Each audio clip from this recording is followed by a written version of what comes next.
All right, welcome back to the Media Unrestricted podcast. We just saw Texas Chainsaw Massacre 2022 on Netflix, and I'm going to let Chase go first. Okay. I actually had a really, really good time with the film. I didn't think it was really...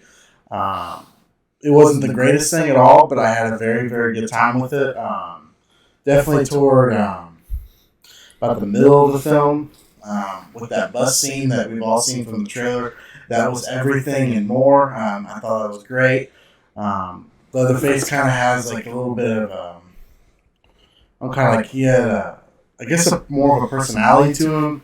Kind of had feelings, kind of felt for the guy, and then, but he also kind of was like just a pissed off mood. And, I mean, he was pretty badass at times. But then toward the end, like the last for about 20 minutes, whenever I guess the main two characters kind of fight back. I didn't care for that because it's just these two girls just don't look like they could stand a chance against him. But and then the last part at the end was pretty badass. Kind of repaid for what happened there, but I had a really good time with it. Anything else you want to add? Or? Not right now. Okay. I wish I could say the same, man. I didn't go into this movie wanting to hate it. I really didn't. But I just felt like the plot itself was lazy. It's a group of friends bought a small town, I guess, in Texas, and they're going to gentrify it and make it like modern and stuff. And what that involves is buying out everybody's houses, and in particular, like the story centers around, I guess, an orphanage in the middle of the town where the main strip is. Mm-hmm. And you can pretty much guess who lives in the orphanage. Yeah. It's Leatherface and I guess his mom. We don't really know who it is. Miss MC. Yeah. And whenever they tell it's his mom, I just think it's just the head of the orphanage. Head of the orphanage. Whoever it is, like the kids go into the house and tell her like, "Hey, we bought the house. That includes this. You got to move out." And she's like, "I'm not going anywhere," basically. And then the kids basically get the cops to take her out of the house, and she basically dies on the way to the police station, I guess, by heart attack. And Leatherface is in the police car with her, and that's when he just starts going off the rails as soon as she dies in the police car. Mm-hmm. And obviously, he looks at the kids as it being their fault. Yeah. And we learn later on in the movie that they didn't have the right to kick her out of that house because they didn't have the deed for that house. The woman still had it, so technically they didn't own that house. So I guess Leatherface knew that, and he was like, they kicked her out of the house for no reason. They didn't have the proper paperwork, I guess, or whatever. Yeah. And so she died because of that. So I'm going to take my anger out on everybody that's here, and that's pretty much what the plot is. You saw in the trailers, we get what's supposed to be the girl from the original one, even though it's not even played by the same actress because she died about 8 years ago. The original actress did, who played Sally. So we get another woman playing her, and her story goes absolutely nowhere in this movie. They bring her back. She's supposed to be the same girl from the original one from 50 years ago or whatever, and she comes in like 3/4 of the way through the movie. And you find out that she is living in the original house. Yeah, which doesn't make any sense to me at all. I don't get it. That was some part I kind of questioned, like, how did Leatherface get out of that house for her to take over the house? I was kind of confused with that. But, I mean, at least because I thought, me and you both thought that orphanage was the old house. Yeah. Because it's kind of how they said. I'm like, no, that's not right. And, like, she gets brought in, like, halfway to 3/4 of the way through the movie.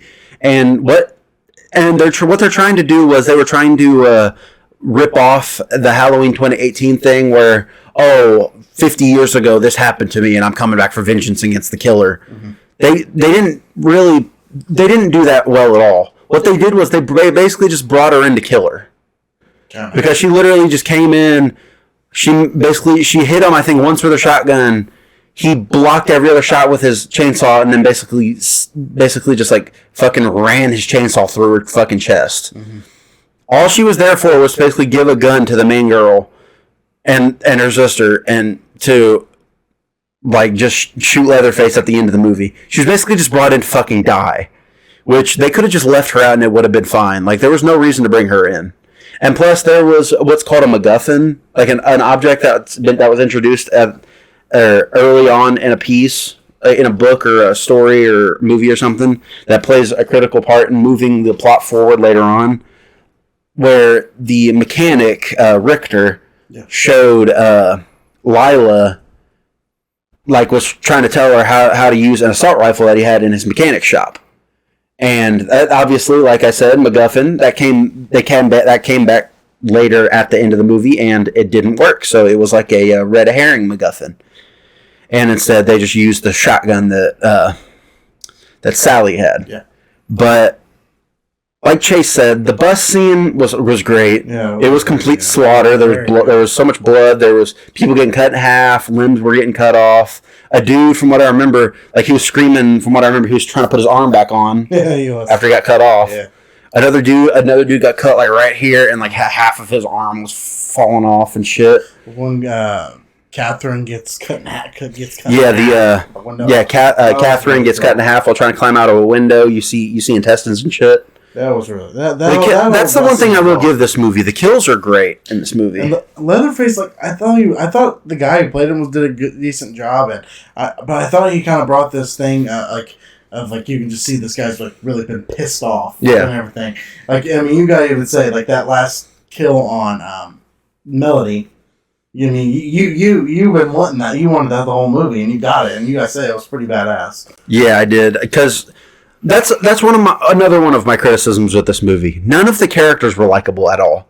Even the main girl, Lila, she was just so whiny in this movie. They're just people, like, you just pray just to hope they die. Like, you just like really root for Leatherface. Because there are some movie people you want to survive. Like Laurie Strode, you want to see her survive. Laurie Strode, Nev Campbell, like because they're badass, like, women leads who are, like, kind of relatable, but also, like, they're innocent enough to where you feel for them. Like you said, you don't feel anything for any of these characters. Like, they're so poorly written that, like, you just want them all to die because they're such horrible people. I felt like if you kind of felt anyone, it'd be the Richter. I thought, like, he was. Yeah, he was cool. He kind of did. He wasn't as bad of a guy as they thought he was. But I mean, yeah, he was cool, but everybody else was just awful. Richter gets his ass fucking killed. Yeah, he does. Gets fucked up.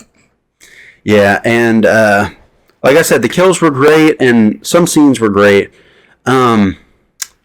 I don't know if there's really anything else I can say about this. The story was lazy to me. The characters were written poorly. There were some cool scenes in it, like the party bus scene, and an earlier scene whenever Ruth is in the police car with Leatherface and his mom or whatever, because she went because she was concerned. And then as soon as that crashed, like, it really gave me, like, old school 70s horror vibes, which I really liked.